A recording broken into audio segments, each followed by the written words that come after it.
Good morning friends. Okay, ધોરણ 12 ભૌતિક વિજ્ઞાન ચેપ્ટર નંબર 10 બરાબર છે. લાસ્ટ ટાઈમ મળ્યા ત્યારે આપણે અહીં સુધી હતા. જો એક્ઝેક્ટ એ સ્ક્રીન અંદર તમારી સામે છે. હું ધારક તો ગયા લેક્ચરમાં કન્ટિન્યુ કરી શકે, પણ થિયરી લેન્ધી છે, કેલ્ક્યુલેશન થોડું મોટું છે બરાબર છે, અને એક સાથે એટલું મોટું કવર કરવું થોડું તકલીફ પડે અને વિડિયો પણ થોડો મોટો થઈ જાય. ઓકે, તો એટલા માટે મેં એને ત્યાં જ સ્ટોપ કર્યો.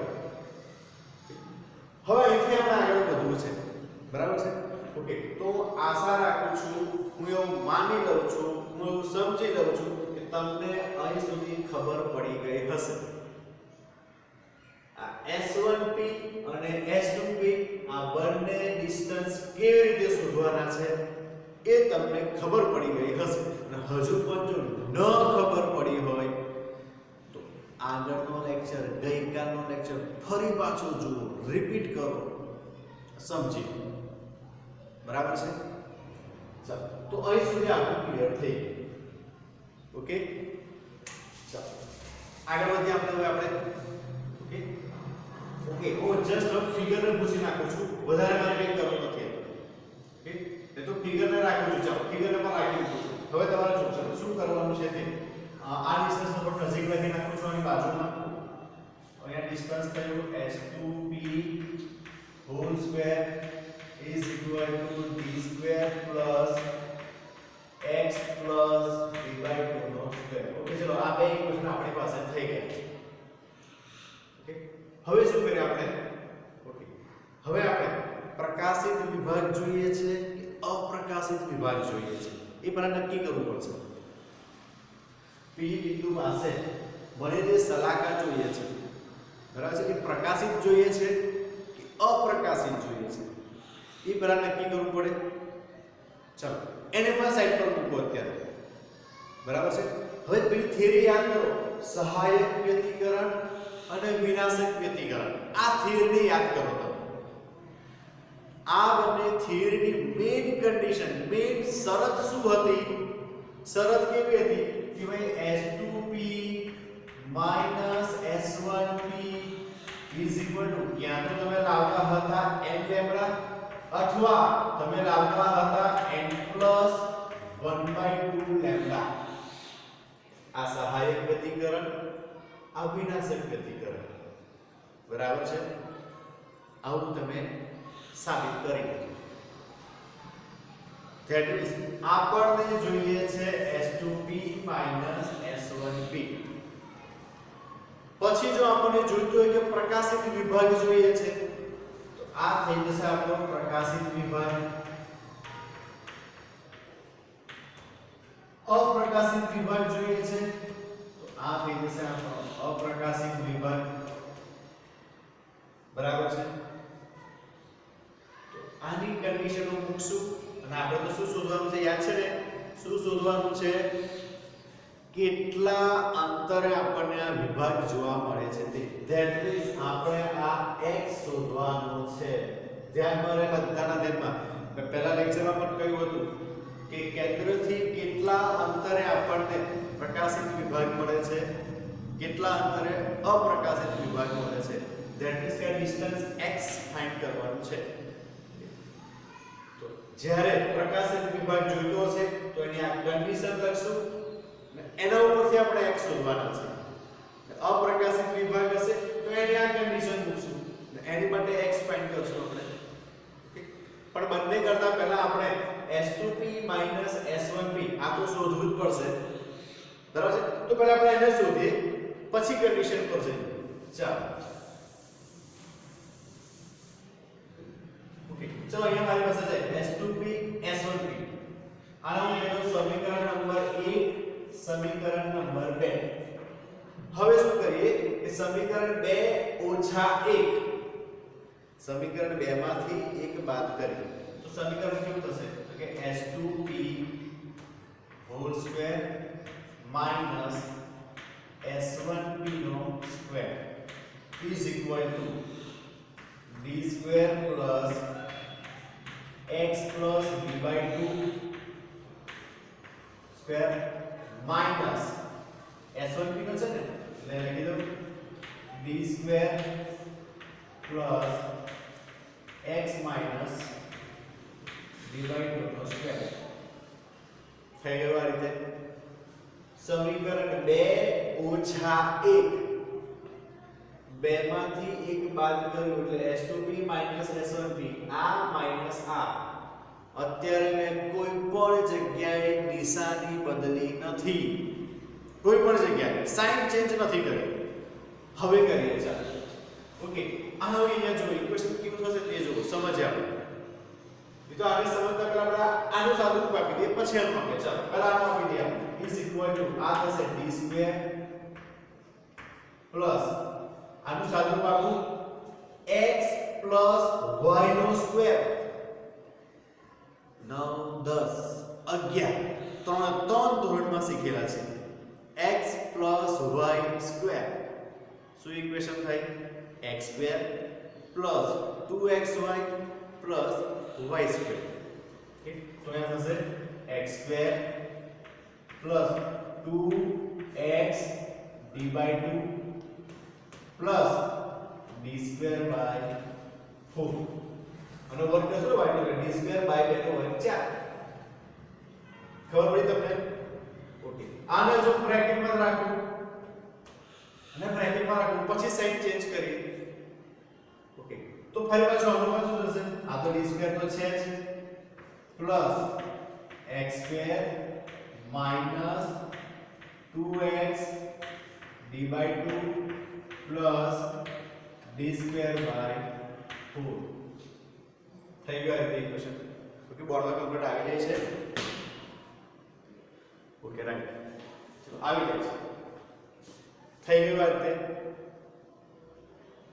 ચલો આ માઈનસ ને લીધે બધાની સાઈન ચેન્જ થઈ જશે તો બધાની સાઈન ચેન્જ કરી દો તો is equal to d square plus x square plus હવે અહીંયા જો આ 2 કેન્સલ આ 2 કેન્સલ તો મારી પાસે થઈ ગયા xd plus d square by 4 minus હવે બધાની સાઈન ચેન્જ કરી દો છું d સ્ક્વેર આ થઈ જશે minus x square minus minus plus આ 2 કેન્સલ એટલે થઈ ગયા xd માઈનસ પ્લસ ફરી પાછો માઈનસ આ થઈ ગયા d સ્ક્વેર બાય 4 ધ્યાનથી સમજો લો કે આ શું થાય છે તે ઓકે ચાલો કેન્સલ કરીએ આ d સ્ક્વેર ગયો d square okay x square પણ ગયા x સ્ક્વેર પણ ગયા ઓકે d સ્ક્વેર બાય 4 તો d સ્ક્વેર બાય 4 ઓકે આ વધ્યા જો પ્લસ xd છે આ પણ પ્લસ xd છે તો is equal to 2xd એક xd પ્લસ xd એટલે 2xd થઈ ગયા 1 પ્લસ 1 2 બરાબર છે ઓકે ચાલો અહીંયા શું થતું હતું તે જોઈએ આ સાઈડ પૂરું થઈ હવે આ બાજુ જો અહીંયા જુઓ x square minus y square સમીકરણ યાદ કરો x square minus y square શું થશે x minus y x plus y હું લખતો નથી પણ તમે યાદ કરો તમને યાદ જ છે બધું આ x square minus y square એટલે સમીકરણ શું આવે x minus y x plus y તો અહીંયા ડાયરેક્ટ નીચે લખી દઉં છું અહીંયા તમે ઉપર આમાં લખતા રહો કઈ વાંધો નહીં અહીં ડાયરેક્ટ નીચે લખું તો શું લખું s2p માઈનસ s1p અને s2p પ્લસ s1p થશે આ રીતે બરાબર છે આના અવયવ પાડી દીધા સાદુરૂપ આપી અવયવ પાડો બીજું કંઈ નથી સૂત્ર જ છે થયું આ રીતે આપણને શું શોધવાનું હતું s2p s1p આવું શોધવાનું હતું ને તો શોધી નાખીએ આપણે અહીંયા તો કે ભાઈ s2p s1p બરાબર 2xd upon s2p plus s1p આ સમીકરણ આપણને અત્યારે મળે છે ધ્યાનથી જોયું બરાબર છે a to z સ્ટેપ જોઈ લો સમજી લો ફરી પાછા જલ્દી સ્ક્રીનશોટ લઈ લો ચાલો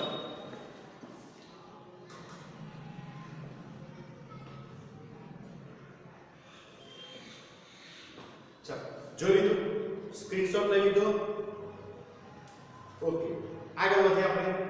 હવે જો મારી પાસે ફાઇનલ ઇક્વેશન આ થઈ ગયું છે, આ A to Z મારી પાસે જોડો, ત્યાંથી જોડો, કેવી રીતે સ્ટેપ બાય સ્ટેપ કરવું. હવે આ બધાનું કેલ્ક્યુલેશન તમારી ટેક્સ્ટ પર છેલ્લી લીટીમાં આપી દીધું. એક લીટીની અંદર આ બધું પૂરું કરી દીધું એ લોકોએ. બરાબર છે? આપણે એમ બની એક લીટી માટે કેટલી બધી લીટી લખવી પડે, કેટલું બધું કેલ્ક્યુલેશન કરવું પડે. ત્યારે ટેક્સ્ટબુકમાં એક લાઈન મને કમ્પ્લીટ કરેલું છે. ઓકે, ચાલો થઈ ગયું આ વસ્તુ તમારું. આગળ વધીએ. હવે આ ઇક્વેશન પર છે આપણે અત્યારે. આ ઇક્વેશન પર છે. ચલો આ બધું પર ક્વેશ્ચન પૂછો અત્યારે.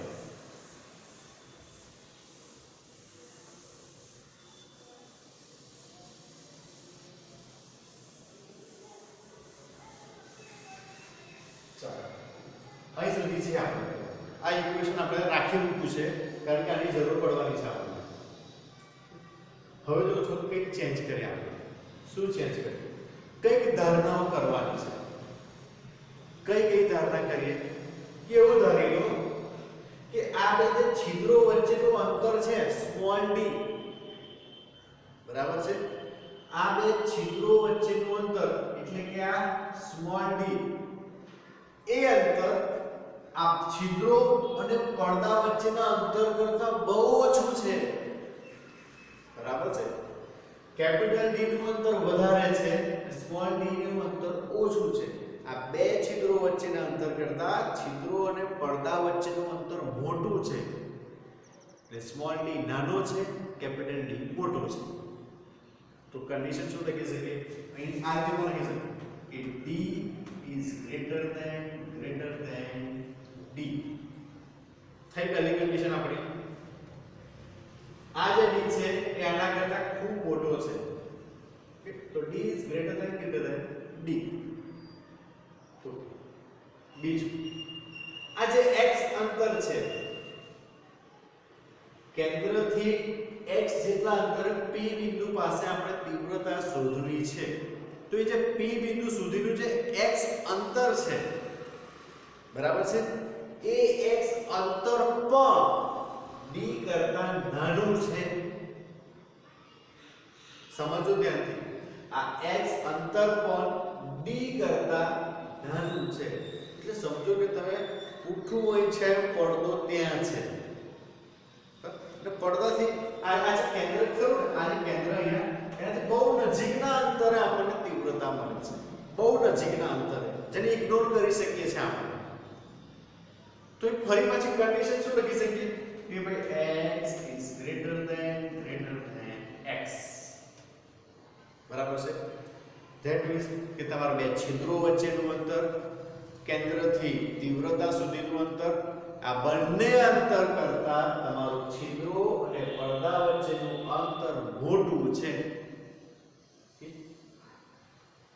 તો શું થાય? હવે સમજીએ કે આવું કરી દીધું એનો મતલબ શું થયો? એનો મતલબ એ થયો કે જે S1P અંતર છે, આ જે ત્રાસુ અંતર છે, એને હું સીધું કરી શકું છું. સમજો કે x જેટલું અંતર, આ અંતર, x એકદમ નાનું છે, બરાબર છે? x એકદમ નાનું છે, તો આને હું સીધી લીટી તરીકે ગણી શકું છું. આ S1P અંતરને હું આમ કરીને સીધી લીટી તરીકે ગણી શકું. આ સીધું લીટીનું અંતર કેટલું થયું? d જેટલું અંતર થયું. આ S1P લાઈનને હું આમ પકડીને આમ સીધી કરી દઉં તો આ સીધું ડિસ્ટન્સ થયું. તો એ અંતર કેટલું છે? d જેટલું. તો શું થાય? તો S1P બરાબર d થઈ જાય. બરાબર છે? કારણ કે x અંદર કંઈ છે જ નહીં, ઇગ્નોર કરો, બહુ નાનું છે, નજીક છે. બરાબર છે? બીજું, હવે S1 અને S2 વચ્ચેનું અંતર d, એ પણ બહુ નાનું અંતર છે. ધેટ મીન્સ આ બે વચ્ચેનું અંતર કંઈ ગણી જ ના શકીએ આપણે. તો એનો મતલબ એવો છે કે જે S1P છે એ જ S2P છે. બહુ નજીકના અંતર હોય આ બે વચ્ચેનું અંતર કંઈ નથી આપણા માટે, આ બે વચ્ચેનું અંતર કંઈ જ નથી, એને ઇગ્નોર કરવાનું છે. તો જે S1P છે એ જ S2P થઈ ગયું મારી માટે. ઠીક, તો એનો મતલબ કે ભાઈ S2P is equal to S1P is equal to પણ D થયો આપણી માટે. એ પણ કેપિટલ D જેટલો થઈ ગયો. એને બી સીધું કરી દો પછી તો બરાબર છે. D અંતરને ઇગ્નોર કરો, x અંતરને ઇગ્નોર કરો. ઇગ્નોર કરો મીન્સ બહુ નાના અંતર છે, બહુ નજીકના અંતર છે, mm માં છે એવું સમજે. ત્યારે પડદા વચ્ચેનું અંતર ખૂબ મોટું અંતર છે. તો આ જે કંઈ પણ ત્રાસી લાઈનો છે એને તમે સીધી લઈ શકો. બરાબર છે, એને તમે કેવી લઈ શકો? સીધી લીટી તરીકે. અને સીધી લીટી તરીકે લઈ લો આ રીતે. તો એ અંતર કેટલું થયું? d જેટલું અંતર થયું. કેટલું થયું? d જેટલું. એનો મતલબ કે S1P એ પણ d થયું અને S2P એ પણ d થયું. બરાબર છે. તો આપણું ઇક્વેશન ક્યાં લે? જો હવે આ કન્ડિશન લખી આપણે, તો કન્ડિશન પછી આ ઇક્વેશન ને જોઈએ. તો ઇક્વેશન થયું S2P S1P is equal to 2xd upon d plus d. લખી શકો આ રીતે d plus d is equal to 2xd upon 2d. Okay, 2 cancel, તમારી પાસે થયું xd upon d. ઓકે, કોના બરાબર થયું? S2P S1P બરાબર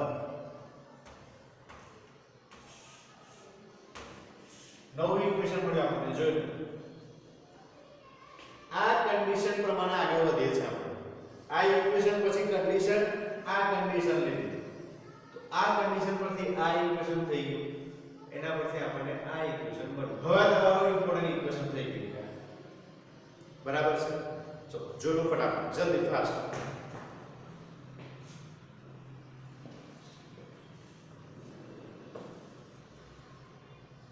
ઓકે, ચાલો આને હવે પૂછી નાખીએ આપણે. આ કન્ડિશન પર હવે કરી નાખું છું અને હવે ફાઇનલી આ ફિગરને બતાવી દઉં. હવે મારે ફિગરનું પણ કામ નથી. આ ઇક્વેશન છે અત્યારે એને સમજણ માટે હું અહીંયા લખી દઉં છું કે ભાઈ S2P S1P is equal to xd upon d. Okay, બરાબર આવે છે? જરા જોઈ લો. ઓકે, ચલો હવે આ બધું કાઢી નાખું છું.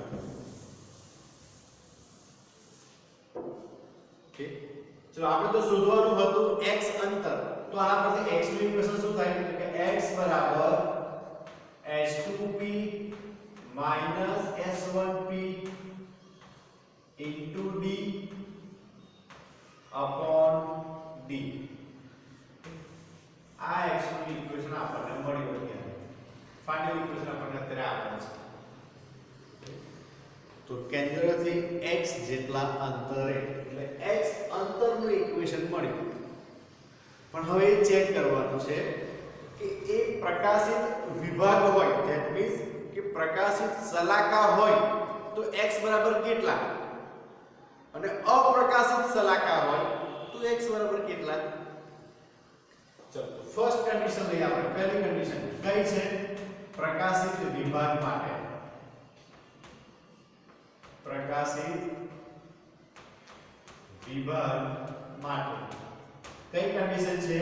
તો કે S2P S1P is equal to n lambda. આ કન્ડિશન હતી આપણી. મેં તમને કહ્યું હતું કે આને પાછળથી જરા ધ્યાનમાં રાખવું પડશે તમારે. બરાબર છે?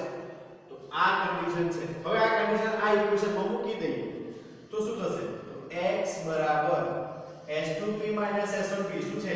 n lambda capital D upon small d. Okay, અહીં n બરાબર શું હતું? કે 0 1 2 3 આમ આગળ વધો. તો અહીં પણ લખી શકીએ આપણે જ્યાં n બરાબર 0 1 2.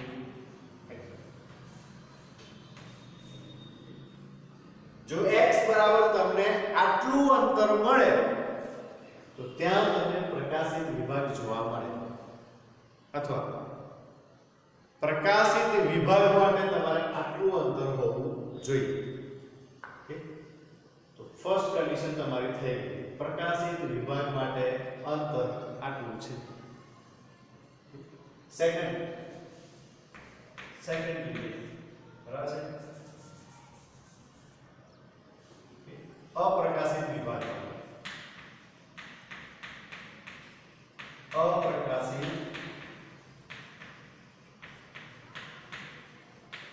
માટે કઈ કન્ડિશન હતી? એમાં અપ્રકાશિત વિભાગની કન્ડિશન કઈ હતી? કે ભાઈ S2p S1p is equal to n plus 1/2 lambda. આ કન્ડિશન હતી આપણી માટે. ચલો, તો આ ઇક્વેશનમાં મૂકી દે ભાઈ પાછી. તો શું થશે? x બરાબર S2p માટે આપણે અહીંયા લખ્યું n plus 1/2 lambda d upon d. બરાબર છે. જ્યાં આગળ n બરાબર શું લખે છે? n બરાબર 0 1 2 etc. ઓકે, તો આપણો જે સવાલ હતો તે પ્રકાશિત વિભાગ અને અપ્રકાશિત વિભાગ માટે સલાકાના અંતર માટેનું સૂત્ર મેળવો. તો બંને માટેનું સૂત્ર અહીં પૂરું થયું. ઓકે, તો આપણી થિયરી ગયા લેક્ચરથી ચાલુ હતી, આ લેક્ચર સુધી ચાલે. ઓકે, તો આ લેક્ચરમાં આપણી થિયરી પૂરી થઈ. ઓકે, હજુ આ થિયરી પરથી આગળ ઘણું બધું કરવાનું છે. તો તમારે ફક્ત આ થિયરીને ધ્યાનમાં રાખો. અત્યારે થિયરી મોડે કરી નાખો અને ઇક્વેશન યાદ હોવા જોઈએ. બરાબર છે. તો પછી આપણે કંઈક આગળ વધીશું અને બીજી થિયરી આના ઉપરથી જે પૂછાય છે પછી દર વખતે જે તમારી ટેક્સ્ટબુકમાં સાબિત કરી નથી પણ એક્ઝામમાં પૂછાય તો એને પણ આપણે સાબિત કરીશું. બરાબર છે. તો મળીએ આપણે નવા લેક્ચરમાં નવી થિયરી સાથે. ત્યાં સુધી આ થિયરીના બંને લેક્ચરને રિવાઇઝ કરો, સમજી લો, ત્યાંથી મોડે કરી નાખો. 3 થી 4 માર્કમાં થિયરી 100% આવવાની છે, હું સમજી લો. બરાબર છે. ચાલો, તો કમ્પ્લીટ કરો. મળીએ આપણે નવા લેક્ચરમાં. નમસ્કાર.